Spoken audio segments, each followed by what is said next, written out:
Les festivals, je les ai tous vus, mais j'ai servi de la bière, j'ai fait du follow spot.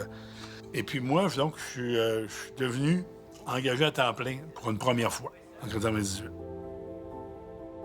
Beaucoup de choses se font en fonction du festival. Il représente la vie culturelle de notre village. De la façon dont c'est parti, on pensait pas que ça allait durer aussi longtemps et de si belle façon.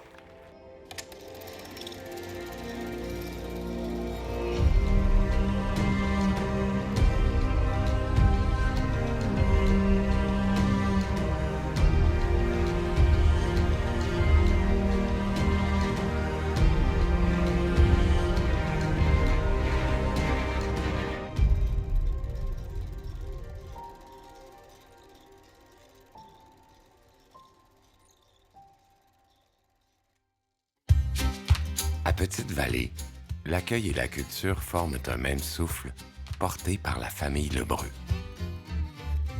La forge d'Alfred, située sur la Longue Pointe, accueillait voyageurs et fêtes interdites.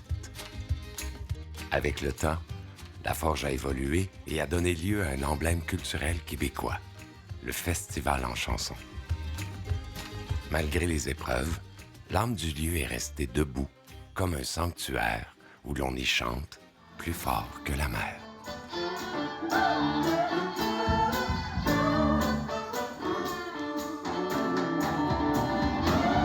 Parmi les trucs qui caractérisent le festival, c'est vraiment ça. Cet héritage-là, je dirais, qu'on a légué aux artistes qui sont reconnaissants de ce legs-là. Et dans le show d'ouverture, entre autres, on a réuni 4 générations d'artistes qui ont une fierté, un sentiment d'appartenance très fort envers Petite-Vallée. Et puis ça s'est reflété sur scène entre eux. Il s'est passé vraiment de quoi.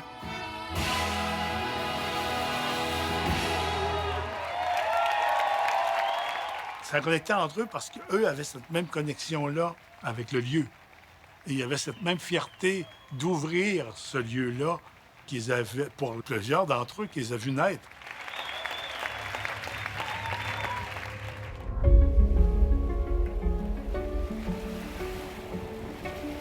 Ici, la Pointe, c'est des gens qui étaient établis à Cloridome, 15 km d'ici. La Pointe, c'était idéal pour faire sécher le poisson parce que c'était venteux, puis ils pouvaient mettre des vignots pour faire sécher le poisson, la morue. Fait qu'ils sont venus s'installer, le grand-père Narcisse, donc c'est mon arrière-arrière-grand-père. Et donc, dans ses enfants, il y avait Didier. Et lui, il a appris à lire à l'âge de 50 ans parce qu'il s'était acheté un bouquin pour apprendre à faire des violons, parce qu'il était violonneux. Et il y avait un répertoire très, très, très particulier. Et tous ses fils ont joué du violon. Et puis, dans ses descendants, on est beaucoup d'artistes. Alfred, c'est mon père, qui était le forgeron du village. Il avait une voix extraordinaire. D'abord, lui, là, c'est lui qui chantait les minuits chrétiens à l'église à Grande-Vallée. La clientèle qu'il y avait chez nous, c'est les gens qui venaient pour travailler, un travail que mon père faisait pour eux, soit ferrer le cheval, soit réparer une roue de charrette. Tu sais, on l'a vu faire ça beaucoup, mon père. On aimait ça beaucoup, les voir travailler. Les gens, autrefois, il n'y avait pas le téléphone, ils n'avaient pas fait une réservation. Ils arrivaient, puis si mon père était là, il faisait le travail pour eux. S'il n'était pas là, bien, les gens, ils se retrouvaient à la maison, finalement. Alors, très souvent, on les a vus à notre table. Puis très souvent aussi, on les a fait dormir chez nous.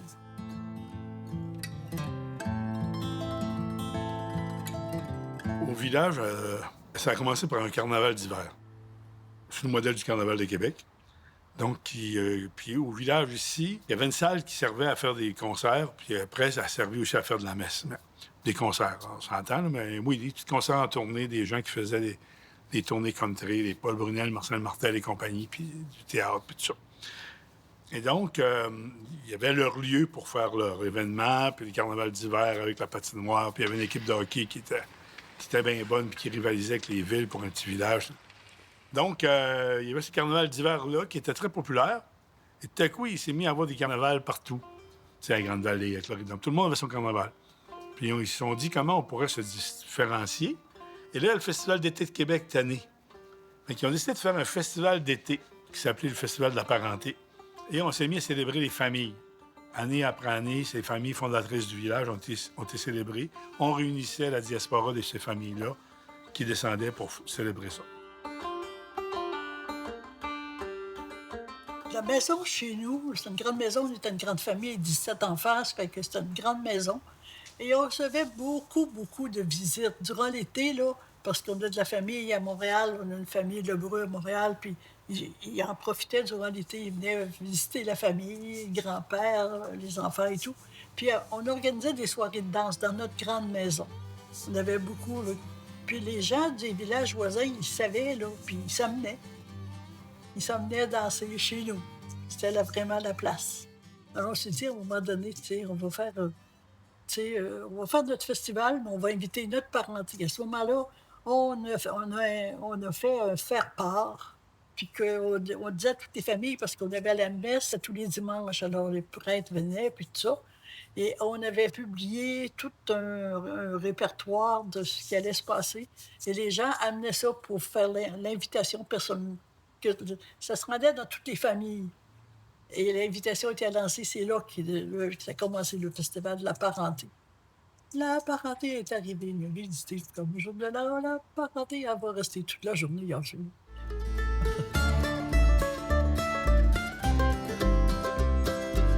Mais comme c'est un tout petit village, le tour des familles, ça se fait assez vite. Et la 5e ou 6e année du festival de la parenté, il y avait un musicien d'ici, Jean-Maurice Lebreu, qui vivait à Montréal, qui travaillait dans le milieu professionnel. Donc, lui, il a proposé de faire un concours de chansons. Et donc, c'est le festival en chansons, il est né là. C'est le festival de la parenté en chansons. Pourquoi c'est le festival en chansons de Petite-Vallée. C'est le festival de la parenté qui était en chansons pour quelques jours, au temps d'un concours. D'amateurs, au début. Vraiment, interprète seulement. Donc, on est en 83, là, pour le festival en chansons.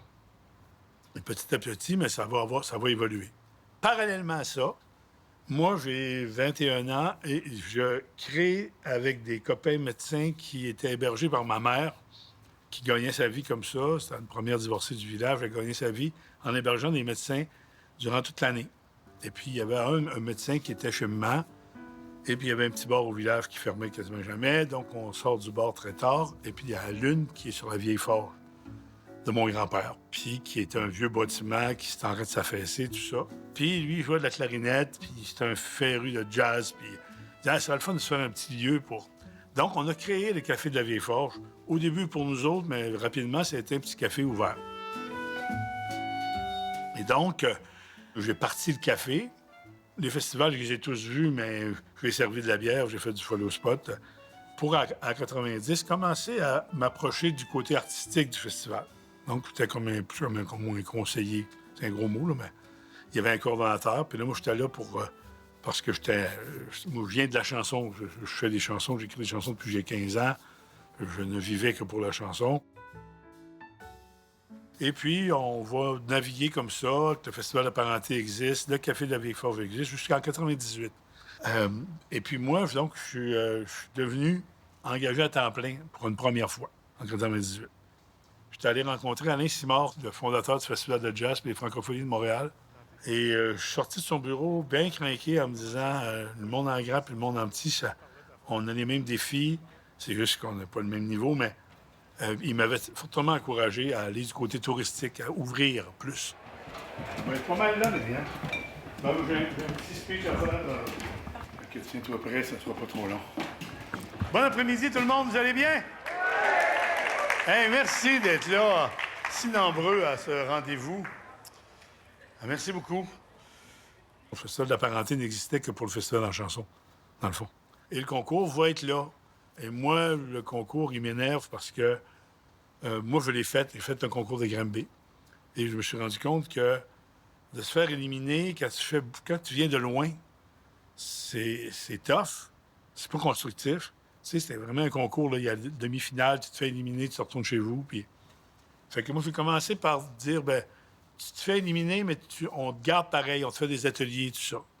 Ça allait mieux, mais c'était pas encore le choix idéal. Mais en fait, ça a été en 2009, je crois, qu'on a complètement enlevé le concours. Puis on a fait une sélection d'artistes à la place.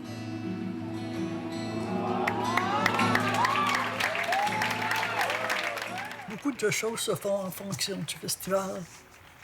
Il représente la vie culturelle de notre village. La façon dont c'est parti, on ne pensait pas que ça allait durer aussi longtemps et de si belle façon.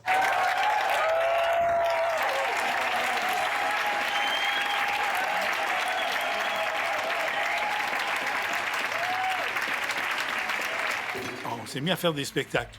Bon, des spectacles hommage à l'artiste passeur. En fait, les artistes, on appelait parrains à l'époque. Ça a commencé en 90, en 89-90. C'est ma mère qui avait démarché. En fait, les deux premières, c'était ses deux marraines, Sylvie Tremblay, Geneviève Paris.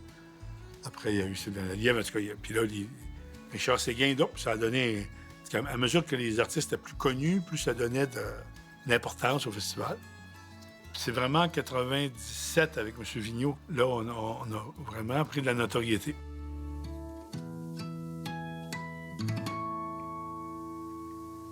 La petite école, c'est parti dans les années 94-15. C'est ma mère qui a eu cette idée-là. Elle était une fan de l'École des fans, qui était une série française. Et là, on se disait, on pourrait faire l'École des fans de l'artiste parrain. Cette année-là, c'était Richard Séguin, la première fois qu'on l'a fait. C'était avec une petite chorale du village, une trentaine d'enfants qui chantaient, comme sur le modèle d'École des fans. Et puis, tranquillement, ça a évolué. Ça a gardé ce modèle-là. C'était au camp chanson. Quand c'était M. Vigneault, bien là, il y avait presque une centaine d'enfants. Et puis, on était à l'église de Grande-Vallée pour une première fois. Et donc, ça a grandi. La petite école, maintenant, c'est 300 enfants qui chantent, qui viennent de partout en Gaspésie. C'est une grande opération qui dure presque 5 mois. En fait, ça commence en janvier, puis ça va culminer avec le spectacle à la fin juin.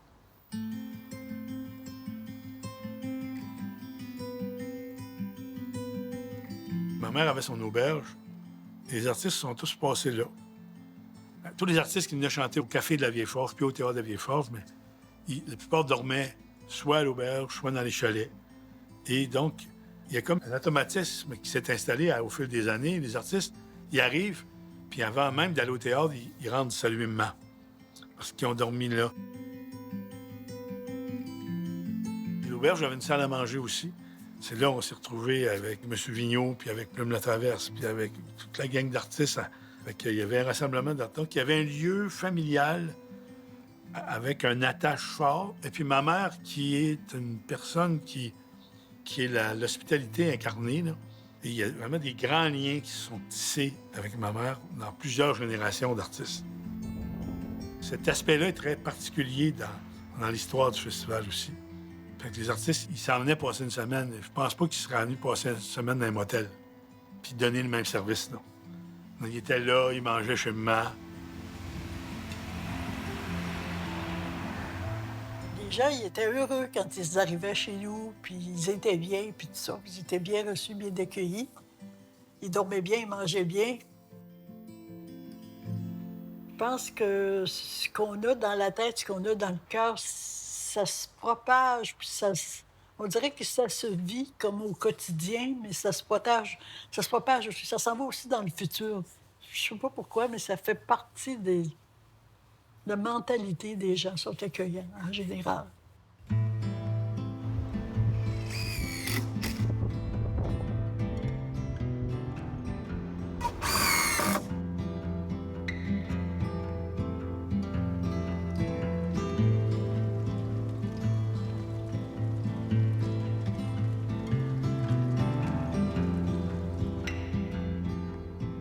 C'est 8 ans de travail depuis l'incendie.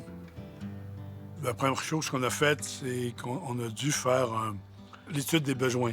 C'est-à-dire que nous, on a dû se pencher sur qu'est-ce qu'on avait besoin, local par local.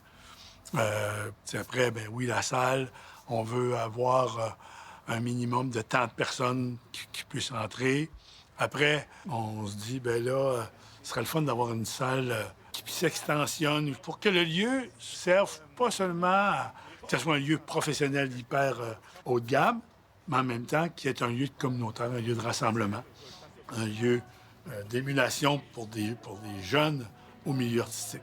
Il faut chanter plus fort que la mer pour rattraper le temps qui passe, pour éloigner les peines, les misères. Chanter, chanter plus fort que la mer.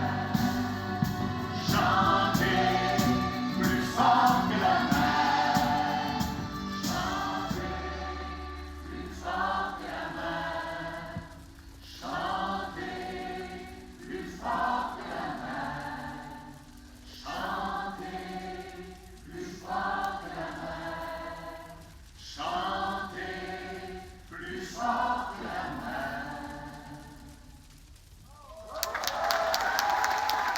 Donc, en 2017, il y a eu l'incendie du théâtre. C'était au petit matin, autour de 5 heures du matin, quand ma soeur m'a appelé pour me dire « Alain descend, le théâtre brûle ». J'avoue que j'ai eu 20 minutes qui n'étaient pas le fun, là. Mais tout de suite, je me suis ressaisi, puis je me suis dit « Il faut que je sois fort ». Je me suis comme craqué. Et là, je savais qu'il y allait avoir bien de la réaction médiatique. Et là, j'ai embarqué dans un maelstrom terrible, avec une énergie que j'ai, là. Je ne vais pas dire insoupçonnée, parce que c'est pas vrai, là. Je l'ai, cette énergie-là, mais j'ai vraiment mis le focus là-dessus. Oui, on y va, on va repartir.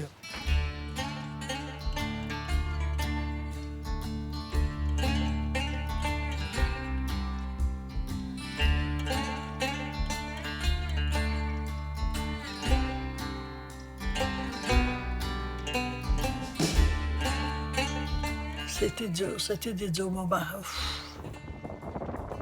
Probablement un mégot de cigarette dans une boîte à fleurs.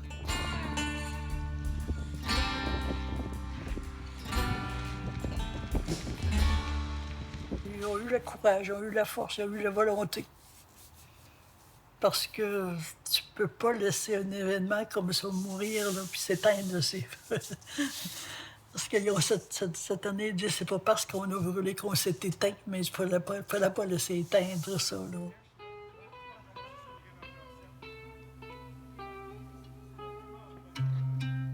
Je suis très fier du résultat. En fait, fier de passer à une génération suivante, là. Je suis jaloux, même.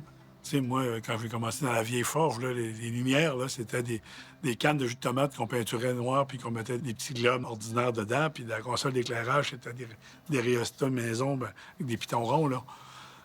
Tu sais, là, c'est une Cadillac, là. On est à la fine pointe de technologie. Tu sais, c'est un outil extraordinaire.